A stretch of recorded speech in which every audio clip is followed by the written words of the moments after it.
शांति। आज 25 मई है। आज रविवार का दिन। ज्ञान सूर्य शिव बाबा से संडे, ज्ञान सूर्य की किरणों से सभी आत्माएं शक्ति लेकर बाबा के अव्यक्त महावाक्य सुनेंगे। आज की जो मुरली है रिवाइज है 4 सितंबर 2005 की। तो बाबा ने मुरली का टाइटल दिया, शिक्षा के साथ क्षमा और रहम को अपना लो, दुआएं दो दुआएं लो, तो आपका घर क्या हो जाएगा? आश्रम बन जाएगा। क्या करना है उसके साथ? शिक्षा के साथ क्षमा और रहम, है ना, दुआएं दो दुआएं लो। ओम शांति। आज बाप दादा सर्व बच्चों के मस्तिष्क में प्योरिटी की रेखाएं देख रहे हैं, है ना। बाबा सबसे पहले क्या देखता है बच्चों को दृष्टि देता है, तो उसमें बाबा आत्मिक दृष्टि से हमारे समान को जागृत करता है। तो बाबा बोला है, आज बाबा ने क्या देखा? बच्चों के मस्तक में प्योरिटी की रेखाएं देख रहे हैं, क्योंकि ब्राह्मण जीवन का फाउंडेशन ही है पवित्रता। पवित्रता की रेखाएं कौन सी हैं जानते हो? पवित्रता सर्व को प्रिय है। पवित्रता सुख शांति प्रेम आनंद की जननी है।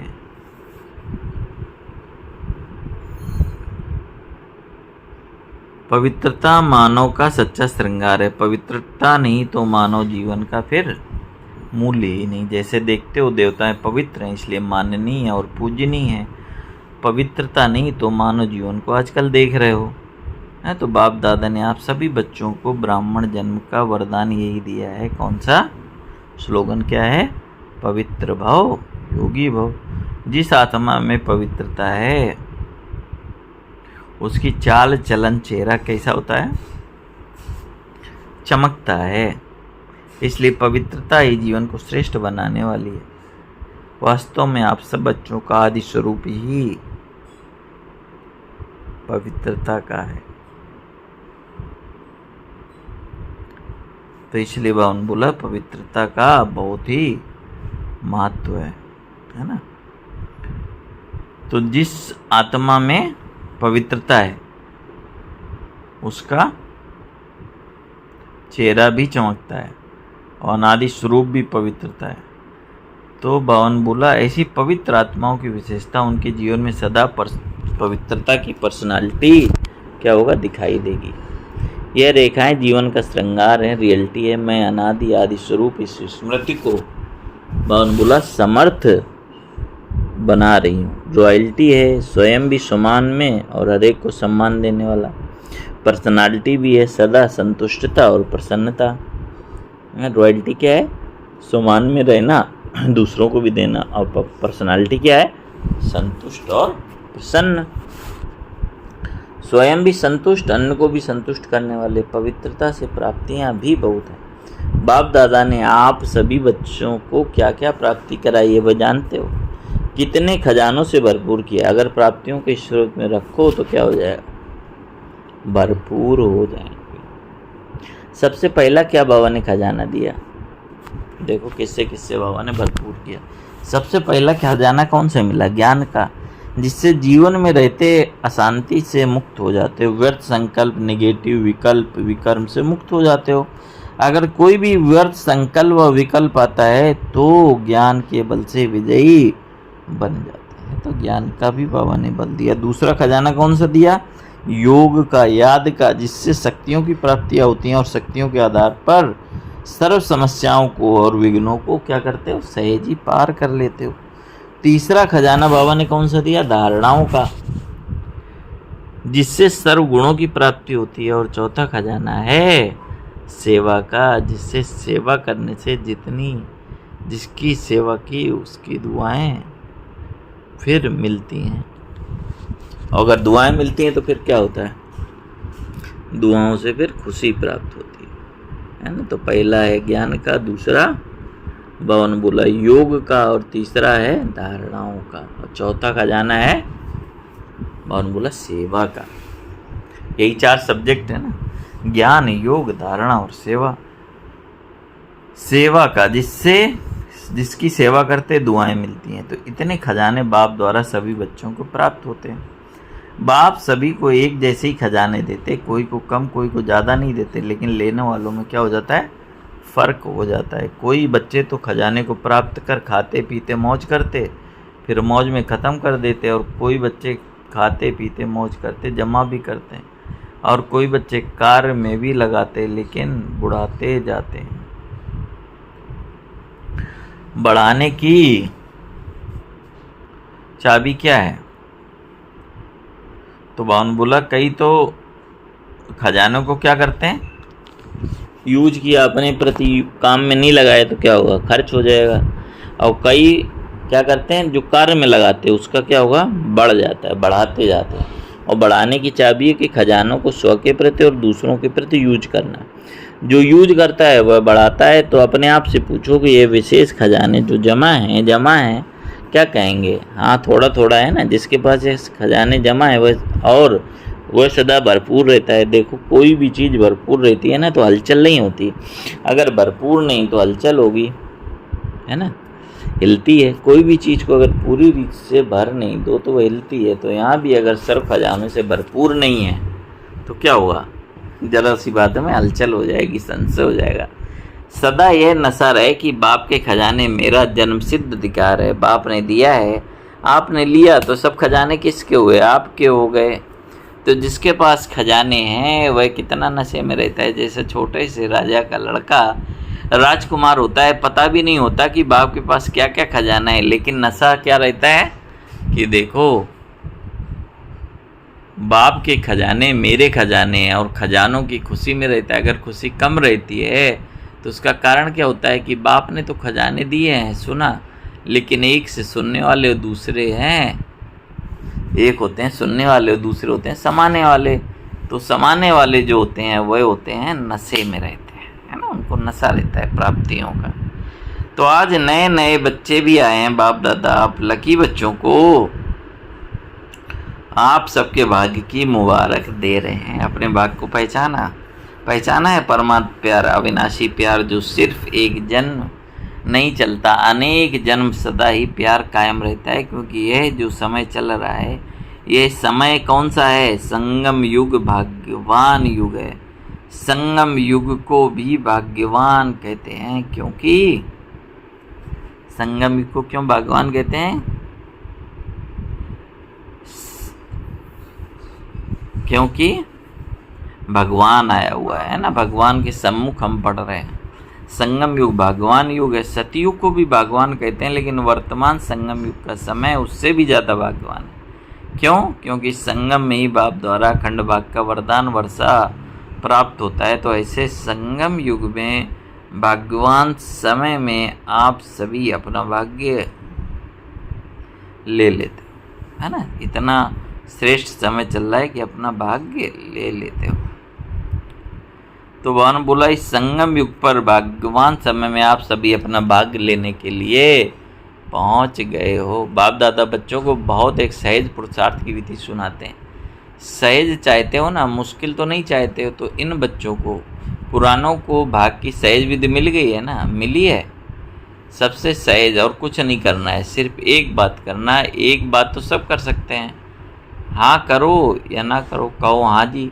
तो सबसे सहज विधि है कि अमृत वेले से लेके सबको जो भी मिले उससे दुआएं लो और दुआएं दो। चाहे क्रोधी भी आए, लेकिन आप उनको भी क्या करो, चाहे जितना क्रोधी है उनको भी भगवान बोला दुआएं दो और दुआएं लो, है ना। तो चाहे जितना भी भगवान बोला क्रोधी है उससे भी यही हमें करना है। क्योंकि दुआएं क्या है, तीव्र पुरुषार्थ का सहज यंत्र है। तो जैसे साइंस में रॉकेट है ना, तो कितना जल्दी कार्य कर लेता है, ऐसे दुआएं देना और दुआएं लेना ऐसा ही सहज हो।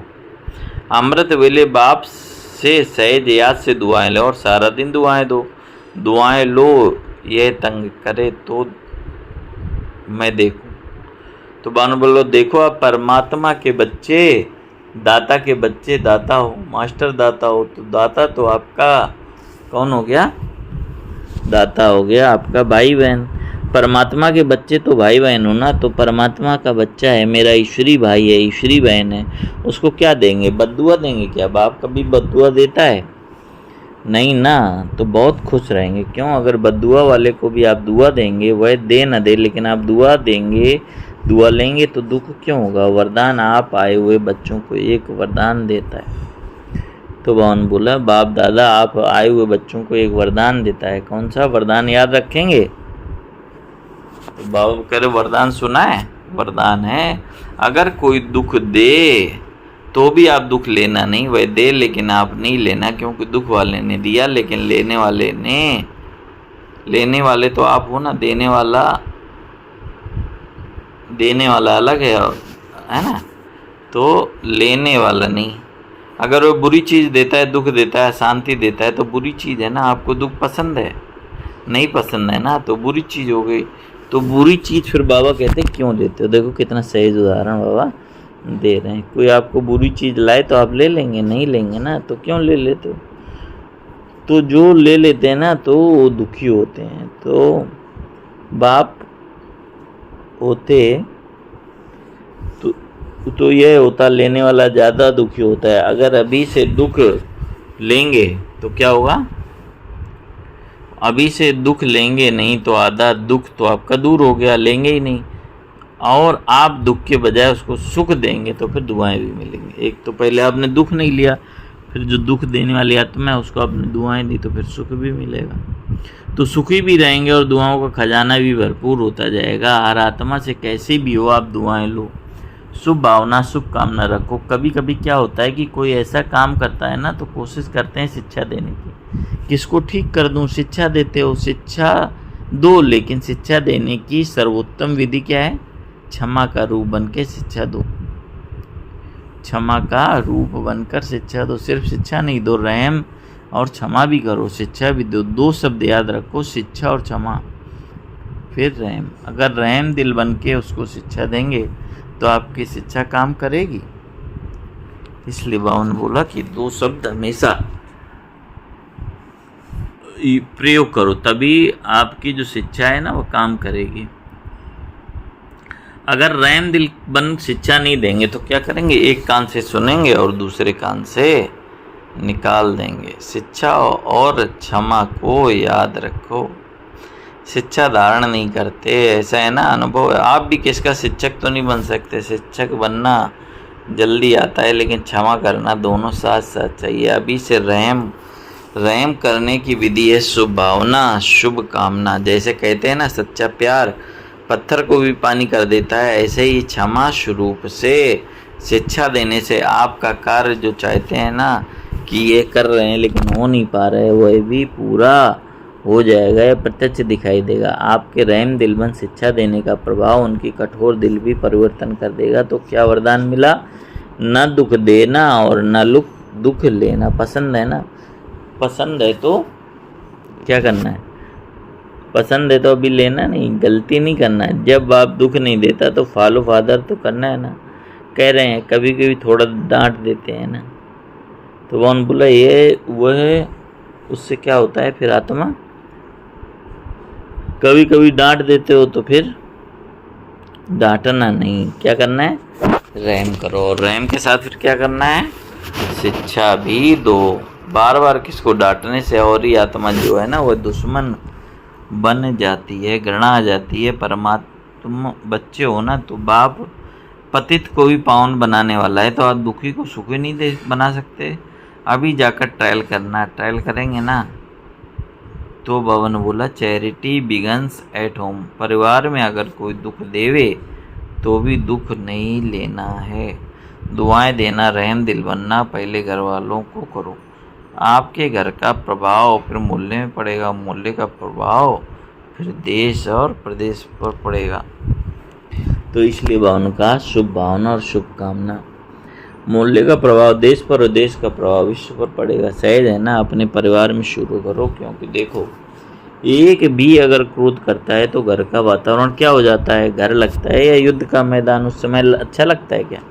आप लोगों के लिए आज VIP के साथ मधुबन वाले पे तो भाई बहनें भी बैठे हैं, अपने अपने साथियों से, अपने अपने कार्यकर्ताओं से न दुख लेना और न दुख देना, दुआएं देना और दुआएं लेना। अगर आप अधिकार से ऐसे समय पर दिल से मेरा बाबा कहेंगे, परमात्मा बाबा, मेरा बाबा, तो कहावत है कि भगवान सदा हाजिर हुजूर है। अगर आपने दिल से अधिकार रूप में ऐसे समय पर बावन बोला मेरा बाबा कहा, तो बाप हाजिर हो जाएगा। क्योंकि बाप आया किस लिए? क्योंकि बाप आया ही बच्चों के लिए। तो अधिकारी बच्चे को बाप सहयोग न दे, ये हो नहीं सकता। संभव तो परिवर्तन करके जाना, जैसे आए वैसे नहीं जाना, परिवर्तन करके भी जाना। क्योंकि देखो कितना खर्च करके आए हो, टिकट तो लगी ना, खर्च भी किया, समय भी दिया, उसकी वैल्यू तो रखो ना। तो वैल्यू है, क्या है वैल्यू? स्व परिवर्तन से पहले घर का परिवर्तन, फिर विश्व का, देश का परिवर्तन। अगर आत्मा अलग है तो बावन बोला अगर हम स्व परिवर्तन से विश्व परिवर्तन करेंगे तो देश का और पूरे विश्व का परिवर्तन हो जाएगा। आपका घर आश्रम बन जाएगा। घर नहीं आश्रम। वैसे शास्त्र भी कहते हैं कि गृहस्थ आश्रम, लेकिन आज आश्रम है नहीं। आश्रम अलग है, घर अलग। तो घर को आश्रम बनाना है। दुआएं देना और लेना, ये विशेष ध्यान में रखना है। आपका घर मंदिर बन जाएगा। मंदिर में मूर्ति क्या करती है? दुआएं देती है ना। तो मूर्ति के आगे जाकर फिर क्या करते हैं? दुआ दो, मर्सी मर्सी कह के चिल्लाते हैं। तो आपको भी क्या करना है? दुआ, है ना। ईश्वरीय प्यार दो, आत्मिक प्यार दो। स्वार्थ होगा तो प्यार लेने, तो बावन बोला कि अगर प्यार होगा तो क्या होगा? शरीर का प्यार नहीं, आत्मा का प्यार होना चाहिए, सच्ची दिल का प्यार। स्वार्थ होगा तो प्यार देंगे, स्वार्थ नहीं होगा तो डोंट केयर करते हैं। तो आप क्या करेंगे? आत्मिक प्यार देना, दुआ देना और दुख न लेना और न दुख देना। देखो आपको चांस मिला है। बाप दादा की भी खुशी है। इतने सब आए हैं भारत के करीब 250 VIP रिट्रीट में आए। इतने घर तो आश्रम बनेंगे ना, बनाएंगे ना, पक्का पक्का कि थोड़ा थोड़ा कच्चा। जो समझते हैं कुछ भी हो जाए, थोड़ा सहन तो करना पड़ेगा। समाने की शक्ति भी कार्य में लगानी पड़ेगी, लेकिन सहन शक्ति का फल बड़ा मीठा होता है। सहन करना पड़ता है लेकिन फल बड़ा मीठा होता है। तो जो पक्का वायदा करते हैं कि घर घर को स्वर्ग बनाएंगे, हिसाब लेगा ना, फिर देखकर नहीं उठाना हाथ, है ना। सच्चा सच्चा मन का हाथ, मन से हाथ उठाओ। अच्छा दादियाँ, इनको इसकी क्या प्राइस देंगे? हाँ बोलो दादी, इतने मंदिर बन जाएंगे तो आप उनको क्या प्राइस देंगे? अपने घर वालों को ले आवें। ये प्राइज नहीं दी है तो काम सुना दिया। देखो प्राइस तो आपको मिल जाएगी, कोई बड़ी बात नहीं, लेकिन तो बावन बोला लेकिन बोले आप जाने के बाद अपनी धारणा में परिवर्तन करना और 15 दिन के बाद, मास के बाद रिजल्ट लिखना। जो 1 मास भी दुख नहीं लेगा न देगा, उसको बहुत अच्छी प्राइज देंगे। तो 1 महीने का बाबा ने होमवर्क दिया, न दुख देना न दुख लेना, है ना। बहुत मीठा रहना। अगर आप आएंगे तो मुबारक है, अगर नहीं आ सकेंगे तो भी सेंटर पे आपका प्राइस बोला भेज देंगे। अच्छा, चारों ओर के देश विदेश बच्चों की याद बाप दादा को मिली। चाहे फ़ोन द्वारा याद भेजी, चाहे पत्र द्वारा, चाहे दिल में याद किया, तो बाप दादा सभी बच्चों को, चाहे भारत के विदेश के, क्या कर रहे हैं? रिटर्न में दुआएं और पद्मा पदम प्यार और नमस्ते वरदान है। भटकती हुई आत्माओं को यथार्थ मंजिल दिखाने वाले चैतन्य लाइट माइट हाउस भाव। भटकती हुई आत्माओं को यथार्थ मंजिल दिखाने वाले चैतन्य लाइट माइट हाउस। वो किसी भी भटकती आत्मा को यथार्थ मंजिल दिखाने के लिए चैतन्य लाइट हाउस बनो। इसके लिए 2 बातें ध्यान रहे। हर आत्मा की चाहना को परखना, जैसे योग्य डॉक्टर उसे कहा जाता है जो नब्ज को अनुभव कर लेता है, परख लेता है, वही योग डॉक्टर कहलाता है। तो ऐसे परखने की शक्ति को यूज करना। दूसरा है सदा अपने पास सर्व खजानों का अनुभव कायम रखना। सदा यह लक्ष्य रखना कि सुनाना नहीं है, लेकिन सर्व संबंधों का, सर्व शक्तियों का अनुभव करना है। स्लोगन है दूसरों की करेक्शन करने के बजाय एक बाप से ठीक कनेक्शन कर लो। अव्यक्त इशारे रूहानी रॉयल्टी और प्योरिटी की पर्सनालिटी धारण करो, अपना निजी स्वरूप व वरदानी स्वरूप सदा स्मृति में रहे, तो अपवित्रता और विस्मृत का नाम निशान समाप्त हो जाएगा। विस्मृत व अपवित्रता क्या होती है? अब उसकी अविद्या होनी चाहिए, क्योंकि ये संस्कार व स्वरूप आपका है नहीं, बल्कि आपके पूर्व जन्म का था। इसलिए अभी आप ब्राह्मण हो तो शूद्रों के संस्कार, तो भगवान बोला अगर आप ब्राह्मण हो तो शूद्र के संस्कार व स्वरूप हैं। ऐसे अपने से भिन्न अर्थात दूसरों के संस्कार अनुभव होना, इसको कहा जाता है न्यारा और प्यारा, है ना। अपने स्वरूप के अनुसार हमारे संस्कार हो, हमारे कर्तव्य हो। अच्छा, ओम शांति। तो क्या करना है? शिक्षा के साथ क्षमा और रहम करेंगे तो दुआएं देना और दुआएं लेना है, तो घर क्या हो जाएगा? आश्रम हो जाएगा। घर घर में शांति हो जाएगी अगर हम केवल इतनी बातों का याद रखें। सबके प्रति शुभ भावना, शुभकामना, क्षमा करो और जाओ भूल जीवन का हो यही वसूल। अच्छा, ओम शांति।